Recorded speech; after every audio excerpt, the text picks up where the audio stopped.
I'm taking these exhaust and I'm gonna make them look like this. To this. To this.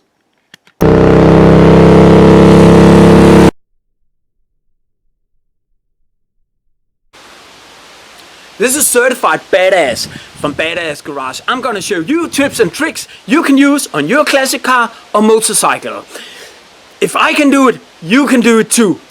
And if you don't want to miss anything, hit that subscribe button right now. Yes, press it now, press it!